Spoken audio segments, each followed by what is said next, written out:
Let's start with my biggest pet peeve about kitchen islands, because if you get this wrong, you'll not only pay for it with immense regret, but also with sore knees. I'm Mark, and if this is our first introduction, I've been a design professional for the last 25 years, and now I'm trying to help you design more functional kitchens here on YouTube. Island overhang for seating is such a generalized detail that most people get it wrong, and then pretend that it's fine because they don't want to admit that they messed up.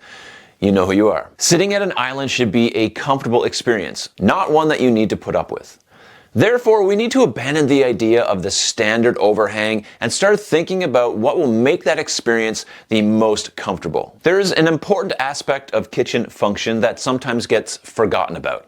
The social function. We get all consumed with making sure the kitchen has proper workflow, appliance placement, accessibility, efficiency, storage, lighting, colors, texture, just about everything else. And we can forget about the social aspect of our kitchen. Now, prep, cook, and clean functions in a kitchen are absolutely paramount in designing a functional space. However, we need to add that social factor to the list to make sure that this kitchen functionality picture is complete. And what should the island overhang be? I wish there was a one-size-fits-all answer. The perfect overhang will depend on a few factors. If comfort is your goal, you should make that overhang somewhere between 15 and 18 inches. You want to sit there without your knees being pressed into the back of the island panel. When an overhang is too small, you'll end up either sitting sideways or pushed way back from the surface. Of course, there's other factors at play here. The intended use of seating may be occasional or for when the grandkids come over. It could be due to clearance issues with surrounding walls and cabinets that you just can't afford any more than a 12-inch overhang. One tip that can help is to visit kitchen showrooms and sit at their islands with overhangs and get a feel for the space. I've had clients in the past who, because of their height, felt more comfortable with 12 inches. Now for me, that would be a nightmare at 6'1", and so I would prefer something like 18 inches. But being able to experience this beforehand is very helpful. Showrooms are not just for looking at kitchens and seeing how pretty they are. When they're designed right, they should be very helpful in figuring out how you should design your kitchen to be functional. Connect with me for a one-on-one consultation about your kitchen project. There's a link in the video description below to find out all the details. I'd love to meet you. The material of countertop can also sometimes be a factor in the allowable overhang, as different materials will have limits for unsupported overhang. However, with the use of support brackets, you can solve for all these issues. But be careful here. I always opt for unseen brackets instead of the often used angled knee bracket. You will smash your kneecap on one of these and it will hurt. If waterfall edges are still popular when you're watching this, those can also help with structural support. It's always best to defer to the advice of the countertop fabricator for the best practices when it comes to support. They would have the best understanding of the material more than you or I would. Another factor to think about with overhangs is the height of the stool. You should have no less than 9 inches of space to the seat on the underside of that overhang. Between 9 and 12 inches is usually the sweet spot. Again, this depends on the individual size. Along with these two factors is the width that's needed for the island to be comfortable sitting there. Generally, you need 2 feet per person so that you're not elbowing each other in the face or in the ribs. Consider an island with shallow overhang, one too many stools, and an improperly sized stool, and you'll have a real nightmare. Getting these factors right in your design will make a massive difference in the functionality of your island seating. Now, I may have gotten ahead of myself here because I guess we should first ask the question of whether or not an island can even fit into your space. If the width of your kitchen is 13 feet or more, congratulations. You can fit a kitchen island. 13 feet is the minimal distance to allow a proper clearance around your island. If your kitchen is less than this, you should consider a peninsula or some rolling island solution. A big mistake that many homeowners are dealing with are poor island clearances. Doors and drawers all opening into each other, appliance doors taking up the walking space makes for a much less functional experience. These issues need to be solved long before you start adding stools to sit 5 people. The minimum clearance is between 42 and 48 inches from the island to the next surface.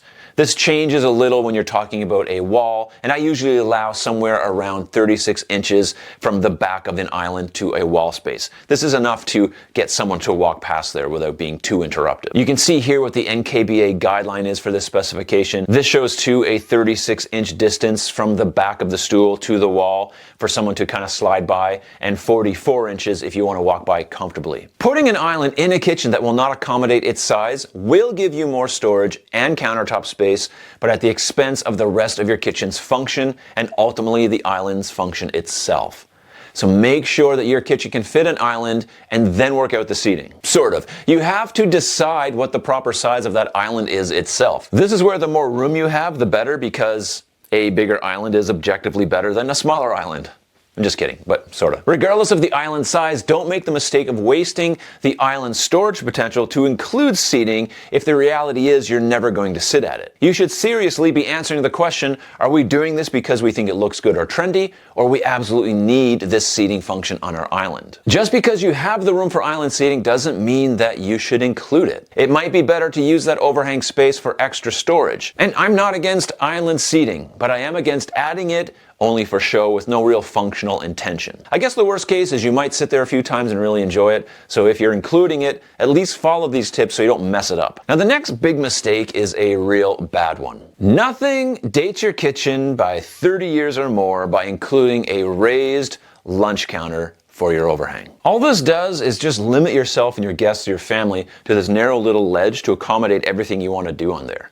Now the NKBA guideline says 12 inches of overhang is the standard for this to be functional, but they're only considering knee space. So I like to refer to my own MTKD guideline and tell you that 12 inches of counter space is not near enough to enjoy that surface at all. If you want to sit there, enjoy a cup of coffee and a sandwich, check out something on your laptop and be comfortable, you might as well forget it if all you have is 12 inches to work with. Having space around you that you can spread out when you're sitting at an island will work and feel much better. The only benefit I see to raised lunch counters, which I hate to admit, is a convenient place to install electrical outlets, especially with these new rules surrounding where you can place outlets in islands in the United States. But in other countries, they have particular rules around this as well. But it's still not a good enough reason for me to include this dreaded dated feature. Another argument I hear about the raised lunch counter is it can hide some of the mess of your kitchen, especially when there's a sink in your island.